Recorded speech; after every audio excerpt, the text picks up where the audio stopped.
What is up, you guys? Welcome back to the vlog. Let's get right into it. So today I want to talk a little bit about partial astral travel. So what is this? This is what many people call remote viewing.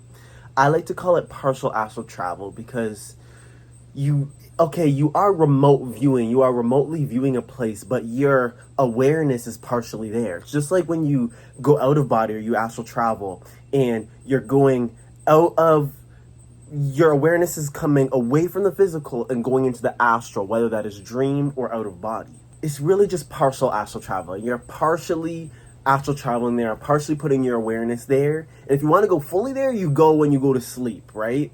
But in doing it in a meditation and allowing your awareness to be there, allowing your energy to be there without fully having to put all your awareness there, that is partial astral travel. And I love doing this. And let me tell you an example of a way I've been using this. Just one way I've been using this. I basically partially astral travel all day, every day.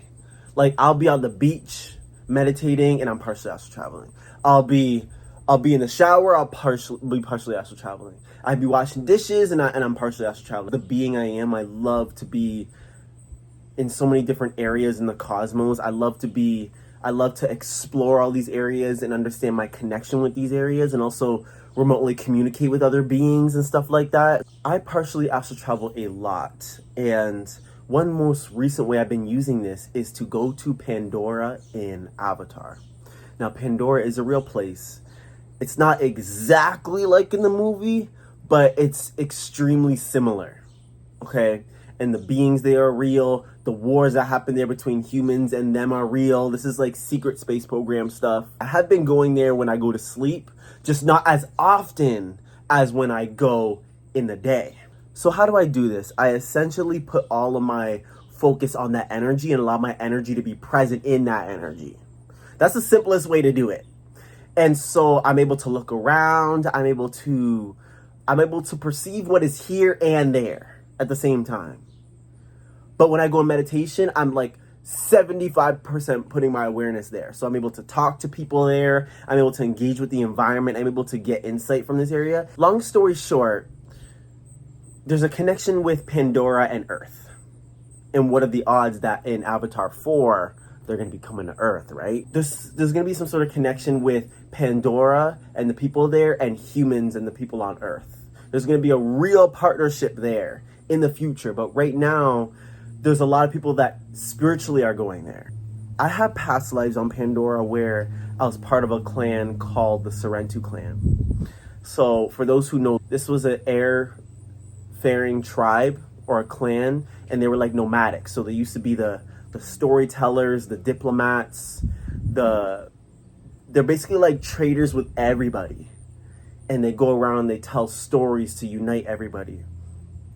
And at one point in Pandoran history, when the humans came, the humans decided to try and kill off this whole clan, essentially because it would cause the clans to unite easier. So they killed all of the Sarentu, and the ones that were still alive, they were children taken and used by the RDA. So in getting my awareness about this, I actually started looking into the lore of Pandora online. You know, really Pandora is just channeled, right? This whole movie is just channeled, which is amazing. I was aware of this, but then to go to Pandora and see it, you're like, whoa, this is right on. I started looking up this air tribe, and like, I knew I was gonna find it, but I was just like, oh, let me look up the clans and stuff like that. And then I look it up, and then I see there's a clan called Sarentu, in which we're all killed off and stuff like that. To see it, and to feel it, and to see my lifetime there as one of these, to feel it, to be it, then to essentially bring that awareness here now, it makes me want to live the Sarentu way now. So the Sarentus are basically all gone now, but the way of the Sarentu is still here with us. Now let me show you something, because my guides gave me some homework. All right, this is cool. They gave me some homework.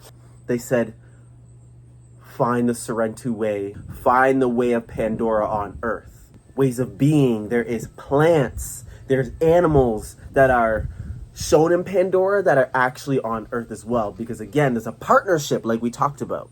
So there's a linkage here with these two planets. So they have similar stuff. First thing was, for example, the seeds of the sacred tree.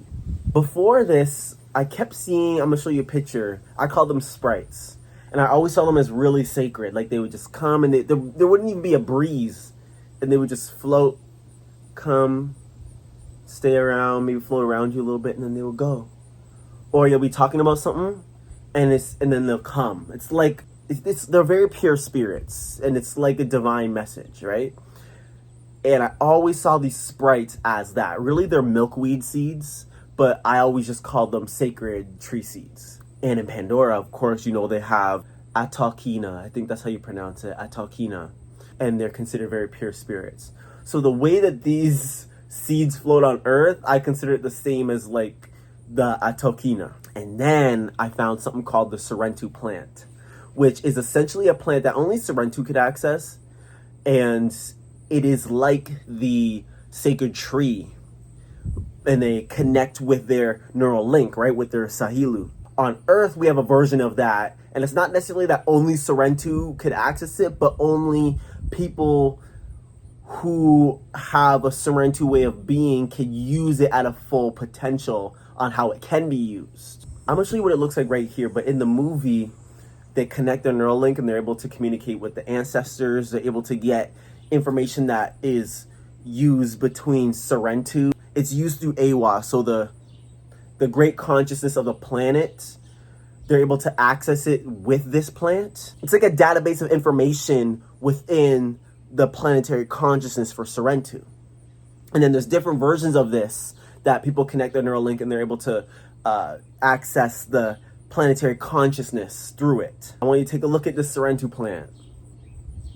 Now I want you to take a look at this plant. The way they are so, my mouth dropped. I was like, yo, wow. You know what's interesting is because this is also how we do use the plants, or how my people, I would say my soul family, how we use the plants, especially Sarentu, people that also share a Sarentu lifetime with me.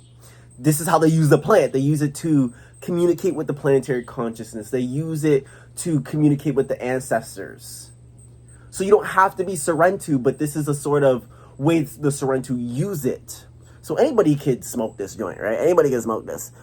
You could use it like a Sarentu. You could use it how it's meant to be used. Just like how if you eat a mushroom, it helps you connect with the mycelium of the planet. This plant is the same, but it's not with the mycelium network. You're just able to connect with the planetary consciousness. You're able to communicate with the spirits easier and in a different way.